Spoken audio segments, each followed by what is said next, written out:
ప్రముఖ పాస్టర్ ప్రవీణ్ మృతి పట్ల అయితే పలు అనుమానాలు వ్యక్తమవుతున్నాయి. అయితే ప్రభుత్వ ఆసుపత్రికి ఉదయం నుంచి కూడా ఎవరైతే క్రైస్తవ సంఘ నాయకులందరూ కూడా భారీ ఎత్తున ఆందోళన చేస్తున్నారు. ప్రస్తుతం భార్గవి భరత్ కూడా ఇక్కడ చేరుకున్నారు, మనతో ఉన్నారు, మాట్లాడే ప్రయత్నం చేద్దాం. సార్ చెప్పండి, అసలు ప్రవీణ్ని అది హత్య అంటూ కూడా వీరందరూ చెప్తున్నారు, అది యాక్సిడెంట్ అంటూ కూడా పోలీసులు చెప్పారంటూ కూడా వీరు ఆరోపిస్తున్నారు. అసలు మీరేమనుకుంటున్నారు?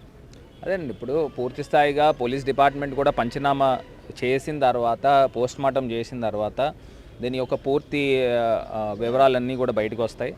కానీ ఒకటి అనుమానం వ్యక్తపరిచేది ఏంటంటే, ఇక్కడ ఉన్న వాళ్ళందరూ చెప్పేది కూడా ఒక 1 వీక్ క్రితమే నాకు ప్రాణహాని ఉంది అని చెప్పి సోషల్ మీడియాలో మరి పోస్ట్ చేశారని అంటే, అసలు దీని యొక్క పూర్తి స్థాయి ఎంక్వైరీ జరగాలి. అసలు ఎందుకు పాస్టర్ గారు నాకు ప్రాణహాని ఉంది అని చెప్పి పోస్ట్ పెట్టాల్సిన అవసరం ఏముంది?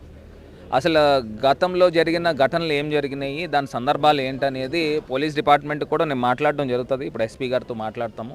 మాట్లాడిన తర్వాత పూర్తి స్థాయిగా నిష్పక్షపాతంగా ఎంక్వైరీ చేయాలని కూడా డిమాండ్ చేస్తూ ఉన్నాము.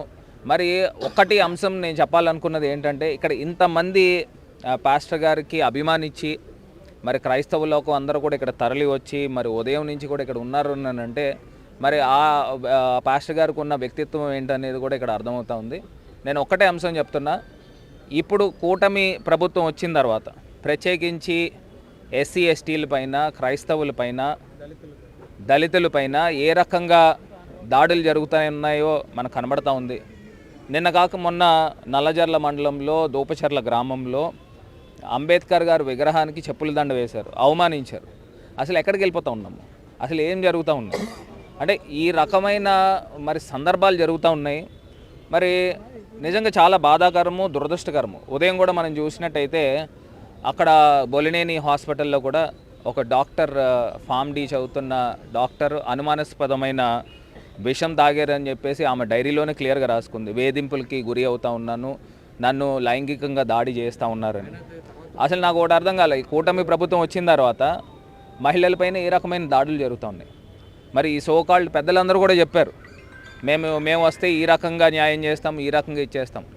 ఆ ఘటన జరిగి 3 రోజులైంది. ఈ పాస్టర్ గారు ఏమో సుమారుగా వారం రోజుల క్రితం సోషల్ మీడియాలో పోస్ట్ పెట్టారు. మరి పోలీస్ యంత్రాంగం కానీ లేకపోతే ప్రభుత్వం కానీ ఏ రకమైన ప్రోయాక్టివ్ మెజర్స్ తీసుకుంటున్నారనేది అర్థం కావట్లే.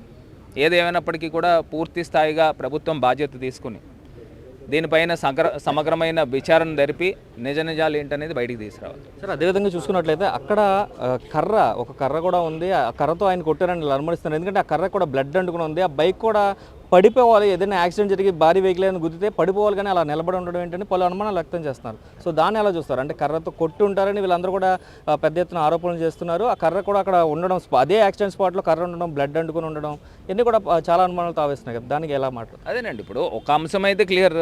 ఏదైతే ఆయన పాస్టర్ గారు సోషల్ మీడియాలో పోస్ట్ పెట్టారని మరి అందరూ చెప్తా ఉన్నారు, నేనైతే చూడలేదు.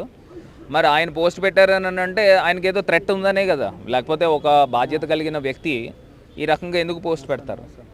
ఇది కాకుండా మరి ఇంతమంది అభిమానులు కూడా ఆయనకి వచ్చారు అంటే నిజంగా ఆయన ఒక వ్యక్తిత్వం ఉన్న వ్యక్తి కింద కనబడుతూ ఉన్నారు. కాబట్టి ఖచ్చితంగా దీన్ని పోలీస్ డిపార్ట్మెంట్ పూర్తి స్థాయిగా ఎంక్వైరీ చేసిన తర్వాత మనం ఏ విషయమైనా కన్క్లూజన్ డ్రా చేద్దాము.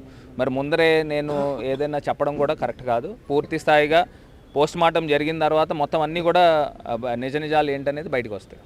ఇది టోటల్గా చూసుకున్నట్లయితే భార్గవి భరత్ చెప్తున్న పరిస్థితి, ఆయన ఖచ్చితంగా మంచి వ్యక్తి కాబట్టి ఎంతోమంది దైవజనులందరూ కూడా ఇక్కడికి వచ్చారంటూ కూడా చెప్తున్న పరిస్థితి కనిపిస్తుంది. క్రైస్తవ లోకం అంతా కూడా అతనికి మద్దతుగా నిలబడింది అంటే అతని వ్యక్తిత్వం ఎలాంటిదని అర్థం చేసుకోవచ్చు. అయితే పోస్ట్ మార్టం అనంతరం నిజ నిజాలన్నీ అవే బయటకు వస్తాయంటూ కూడా భార్గవి భరత్ చెప్తున్న పరిస్థితి కనిపిస్తుంది. పోలీస్ డిపార్ట్మెంట్ సమగ్ర విచారణ జరపాలంటూ కూడా ఆయన డిమాండ్ చేస్తున్న పరిస్థితి రాజమండ్రిలో కనిపిస్తుంది. కెమెరామెన్ రవితో శంకర్, బిగ్ టీవీ.